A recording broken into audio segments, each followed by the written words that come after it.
All praises, glory, and honor to Yahweh, Ba'ashem, Yahushua, Ba'ashem, Rakakadash. Double honor to the teachers, elders, and apostles of Great Millstone. Also to you brothers out there that putting on this truth, faithfully, fearlessly feeding the sheep, and to you brothers and sisters that are tuning in, Shalom. And today, this title lesson is called, Is This the Man? The Evolution of the Devil in the Flesh, which we know as the so-called white man, okay, Esau the Edomite, okay. And as you can see in this first picture here, this is basically an evolution chart here, what Esau came up with and said that basically, of course, you know, Esau don't believe in the Most High, Yahweh, Shem, Yahushai. So he claims that, you know, he came from a monkey and then eventually become a cyborg. So as you can see here, the first two pictures there with the monkey and the gorilla, that's complete bullshit. Yeah, he did spend 1,000 years in the pit in which he lived in the caves of Georgia, which we're going to go into. Okay, which he is a hairy beast, of course. So during that time, you know, there's a lot of things that, you know, genetically change with Esau, okay? Because remember, Esau is cursed with a pigmentation, lack of pigmentation, unlike the rest of us, okay, who has that pigmentation, okay, and that hue, okay? Going to 1200 AD, what we see here, Esau emerging from the caves of Georgia, and he's going into society, which he actually, by the Moors, and I'm going to bring that out to you later, okay, is taught how to do what? Hygiene, how to cook properly, okay, and how to actually go and socialize like a human being, okay, like a man, okay, instead of being a onga bonga grunting beast that he was out in the cave, okay, and committing incest in order to, you know, repopulate. Before I move any further with this, let's go to the book of Malachi 1 and 4, and it says, whereas Edom said, we are impoverished, but we will return and build the desert places. Thus said the Lord of hosts, Yahweh Ba'ashem Yahushai, they shall build, but I will throw down, and they shall call them the border of wickedness, and the people with whom the Lord, Yahweh Ba'ashem Yahushai, had indignation for forever. So we know the Lord, Yahweh Ba'ashem Yahushai, has what? He has a hatred for these Edomites. He has a hatred for Esau. He has a hatred for the so-called white man. Now, going back to this picture, you see in the Renaissance stage here, what? This is when Esau decided he's going to emerge, okay? This is when Esau really actually is using his gift that he was blessed with, which is what? The sword, okay? He has been taught how to do what? Hygiene, how to be socialized, okay? And then he sets out to do what? Change the images, which we're going to go into that later, okay? From 1419 to 1900s, basically, Esau, you know, he did what he had to do, which, you know, we went into slavery during that time. We had Deuteronomy 28 that took place, okay? And Esau then become industrialized going into the present day where he seek to go to the moon, and then also in the future where he hopes to become a cyborg. Now let's move a little further here. And you can see here, as I mentioned earlier, okay, Esau comes from what? He comes from the caves of Georgia, okay? And you can see here. Now let's go into the book of Obadiah, okay? Because the scriptures, okay, identify these Edomites don't know who they are, okay? We didn't know who we are. Us in this truth, we now know who we are. We are the true biblical Hebrew Israelites. But these Edomites, they still really don't know who they are. They don't actually understand their history. Here's the book of Obadiah 1 and 3, and it says, the pride of thine heart had deceived thee.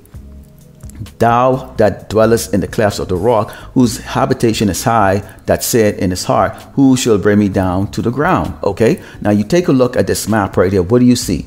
Okay, do you see clefts? Okay, those are holes in the rock. Those are clefts. Okay, this is where Esau was actually living. This is when you go and you do your research, you can actually find these things right now. And this is how you can get these Edomites to shut the hell up, okay? Because they are cave beasts, okay? They didn't put those Geico commercials on television for nothing. They don't have those caveman movies for no reason. That's their history. That is their story, his story. Okay, so as you can see here, this is where these Edomites came from. Now, when you take a look, okay, this is what their lifestyle was all about here. Let's go into the book of Jeremiah, and then I'm going to go into this lifestyle here. This is the book of Jeremiah 49 and 16, because it talks about Esau again. Okay, it says, thy terribleness had deceived thee, and thy pride of thine heart, O thou that dwellest in the clefts of the rock. What do you see here?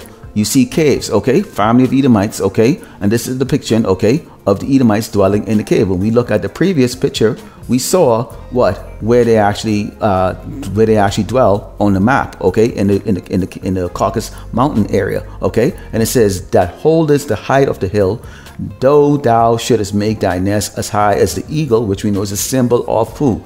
These Edomites, okay.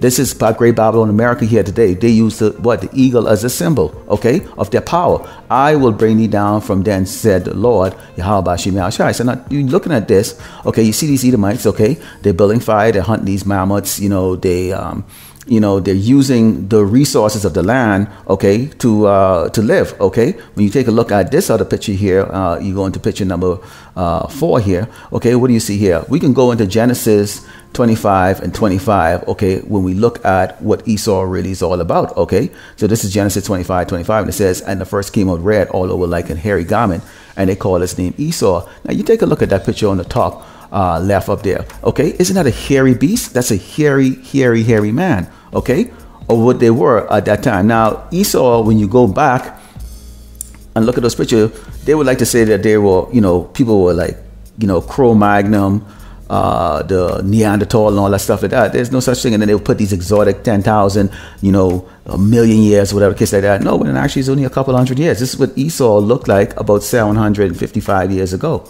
or 800 years ago. This is what Esau looked like, okay? So, when they're inside these caves, guess what? They're going to have a lot of different things going on with them. The skin would be soft, pale, their eyes hue would change. They eat raw meat. Their digestive system would change because why? They don't get to eat. They're not civilized. So this is what Esau looked like, okay? And guess what? There would be no issue with, brothers and sisters, okay, having intercourse in order to reproduce, because it would have to be, reproductive action going somewhere, okay, and they're not intermingling with all the other society around them, okay. Let's go and take a look at this other picture here, okay, because see, there's some issue here. When you look at this picture here, the bone structure would be different, okay. Now if you're in a cave, okay, then you would actually have some type of issue, because what you have here, they would be hunched over, okay. So if you're living a life in a cave, you would be hunched over. You'd be dodging to go into the cave like that, to go chase little squirrels or chase little, animals that go in the cave. So you can see a comparison here between what Esau at the time before they came out or came into the Renaissance era, that they were a little bit shorter, okay. They might have had bigger feet, okay. Much more larger cranium, the size of their head, of course a little bit more hairier, and then you see what a modern Esau Edomite would look like, okay. And you going into this here, you'll see here the Moors thought the Europeans had to bathe, sanitize in the communities, okay. These were very filthy, nasty people, okay. You spend 1,000 years living in caves, okay. You're not gonna, that's a very long time, generation after generation, their skin is gonna be so filthy, and they have so much diseases and so many different things, to them that was just normal, okay. They'd adapt to that, okay. And that's why you see a lot of these Edomites today, they can go in the wilderness for weeks on end and not take a bath or brush their teeth. They don't care. It doesn't bother them, okay. Ask anybody who's serving the military with these guys, when you go out in the field like that, they won't even take a cup of water on their skin and wash themselves with that. In the meantime, Jake, man, we're fiercely trying to shave and trying to clean ourselves with whatever little bit of water we can get our hands on. Why? Because we're royalty, man, okay. Royalty people, like to keep clean. Okay, let's go into the next slide here. Now, there's a question you would see here, and it says, what is the importance of art from the Renaissance period? Let's go into the book of Job, and it says, the earth, this is the book of Job 9 and 24, and it says, the earth is given into the hands of the wicked. He covered the faces of the judges thereof. If not, where and who is he? So it was very important to answer this question here. What is the importance of art from the Renaissance period? Because this was the time that Esau had, okay, to go do what? He had to go change his image, okay, so that nobody would know that he was from the caves and that he was a savage beast, okay. He went and covered all of the paintings that had the true image of Yahushua Mashiach, okay, and the 12 apostles, okay. He also exalted himself at that time, and this was also the time that evil started to do what? To start to really manifest itself on the face of the earth, okay. Esau now is about to go use his gift that he got from Yahushua Mashiach, who was Isaac, who gave the blessing to Esau and Jacob, okay. And Esau's blessing was what? The sword, okay. Let's go into this next slide here, and you can see, okay, that as they progress, okay, they move to go forward and to conquer the earth. So it said, this is Deuteronomy 28 and 49. It says, the Lord Yahweh Shemashai shall bring a nation against thee from afar, from the end of the earth, as swift as the eagle flight, a nation whose tongue thou shalt not understand. Now this is when Esau is now going to go do what? Conquer what is known now as America, okay. This is when they're going to go out there down to what is known as South America and North America, okay. and to destroy the northern kingdoms, okay, and then go back to Africa,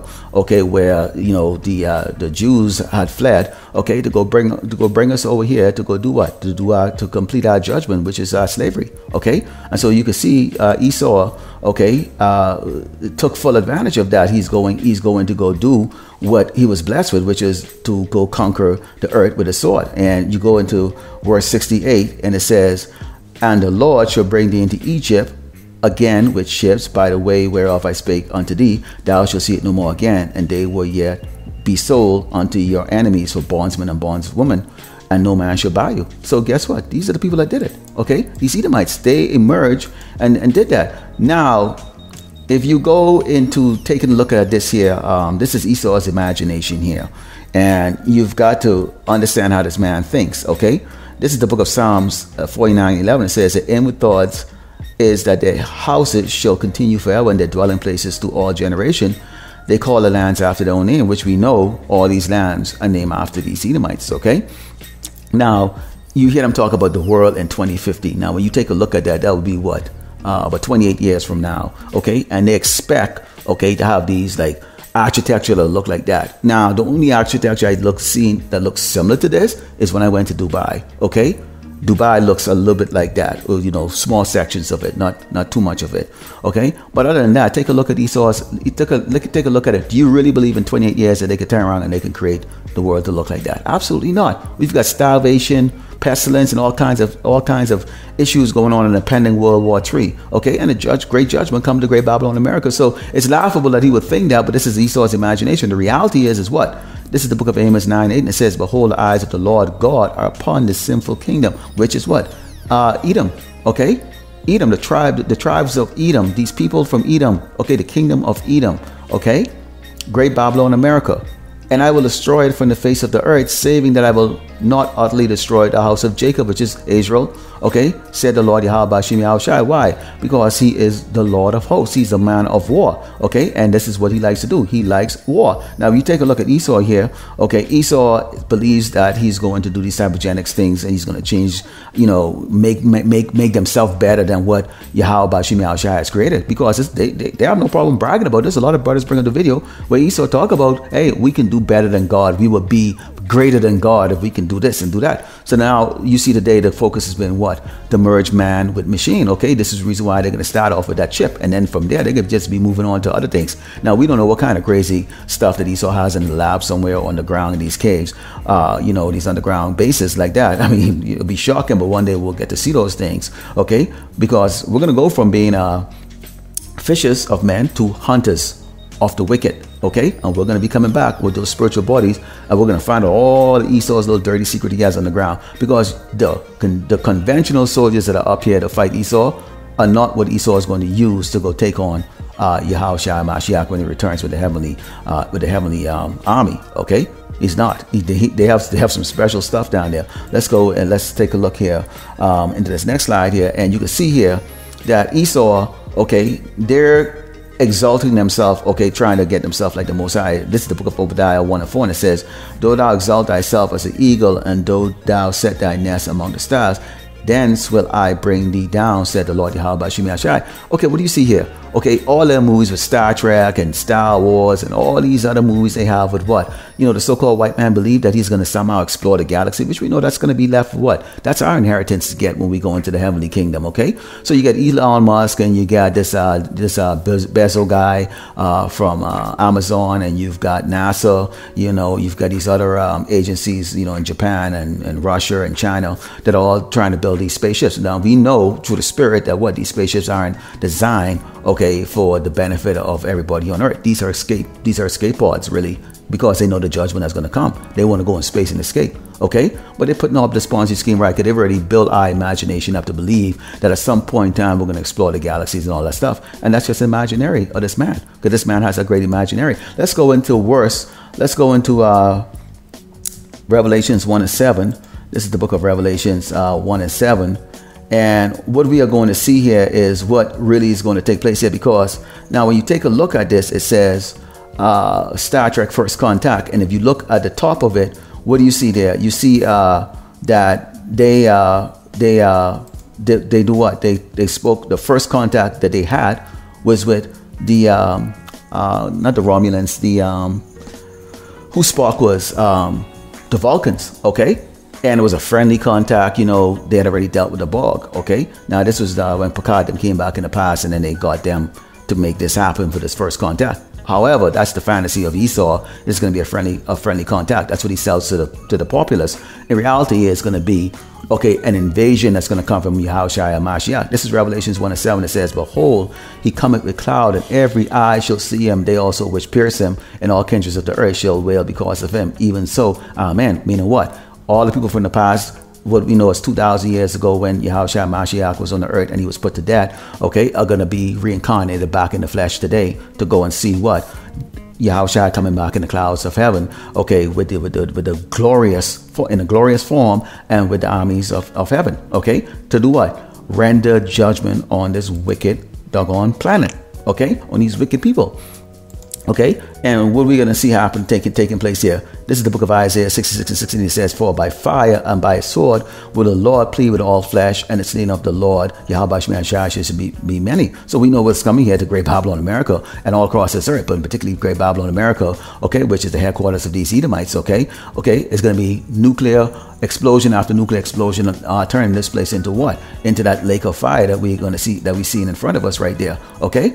And we, hopefully, Lord willing, we are up on those chariots watching this. We will see America turn into a soup, okay, of fire, okay? This is the book of Jeremiah, okay? This is the book of Jeremiah, 51:29. It says, "And the land shall tremble in sorrow, for every purpose of the Lord Yahweh shall be performed against Babylon, to make the land of Babylon a desolation without an inhabitant." And we can see that right now. So after this burned lake of fire like that, we're seeing this desolation here. Okay, there's not going to be anything here. Okay, there's not going to be anything here. It's going to be a desert place here with no inhabitant at all. Okay.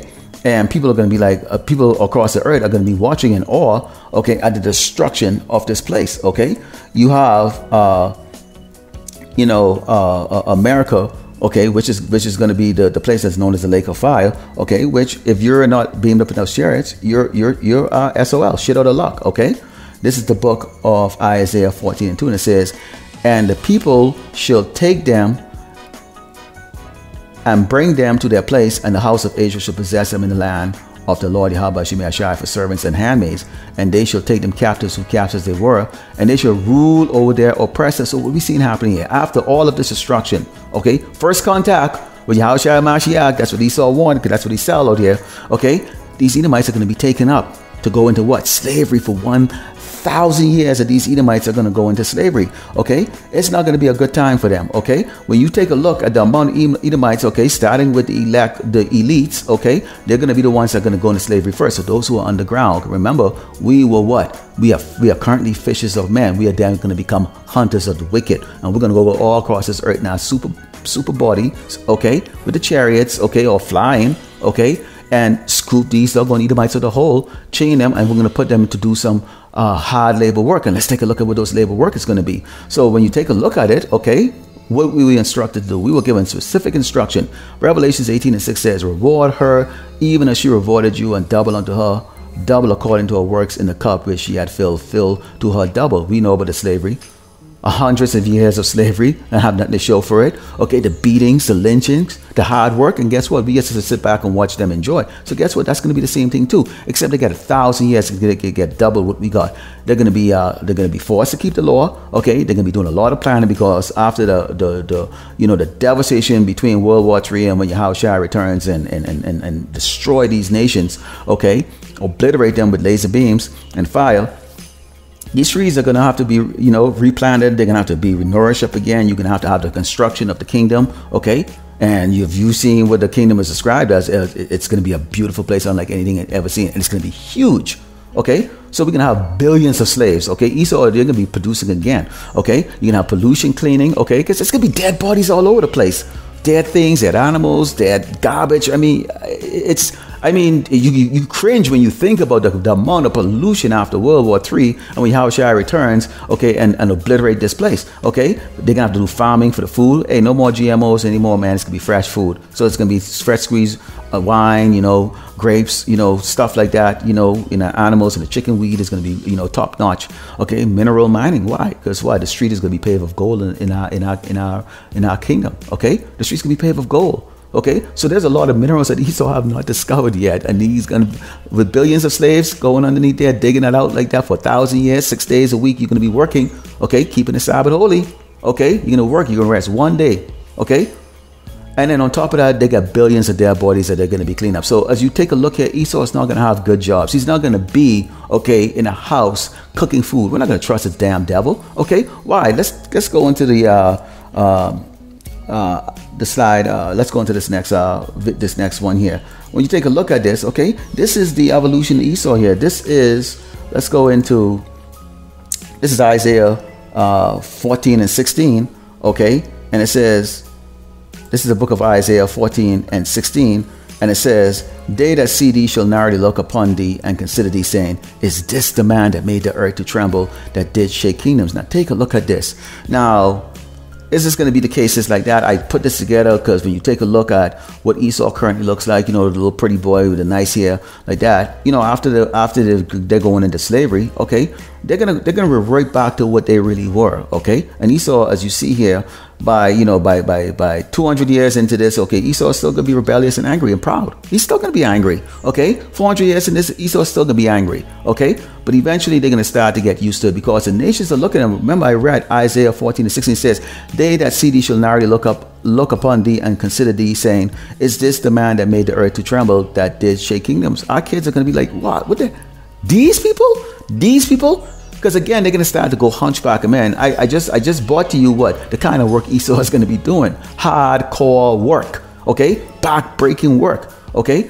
So by the time we hit to like 500 years, okay, Esau is gonna start to settle down and realize there's no getting out of this. He could be begging for mercy, and there's not gonna be any mercy.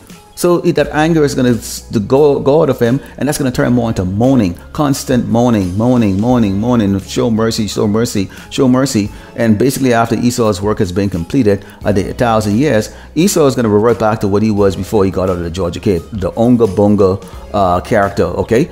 I mean, they're basically not even going to have a language. It's going to be Onga, Onga, Bonga, Onga, Onga, Bonga. Basically the cave beasts that they really are. Okay, and at that time, we are going to round them up because they're completely useless. And if you take a look at it, see how he goes from a nice pale skin, and at the end, Esau reverts back to what he really actually is. And he would have his hue and his color, because Esau initially had his hue. He had a hue, okay? He had pigmentation. He's going to eventually emerge to that, because why? He will be working in the sun, so he will eventually have to have his pigmentation over the generations, as the Edomites are born and they die and everything like that. But there it is right there, 1,000 years, there's a death roundup because he's absolutely useless, and then we're going to destroy him, and that's the conclusion. So Lord willing, you were edified. I just thought I'd bring this up because these Edomites, they walk around real proud, but they really don't actually know who their history is. They don't actually understand who they are, okay? So if they ever came across these videos, they'd understand, hey, you start out from the caves, okay? And right now you're at the pinnacle of your civilization, which will be cast down, go into slavery, and at the end of the day, you're going to become an Onga Bonga at 1,000 years later, and we're going to put you to death. So I'd like to close it by giving all glory and honor to Yahweh, Ba'ashem Yahushai, Ba'ashem Rakakadash. Double honor to the teachers, elders, and apostles of Great Millstone. Also to you brothers out there that put on this truth, faithfully, fearlessly feeding the sheep, and to you brothers and sisters that are tuning in. Shalom.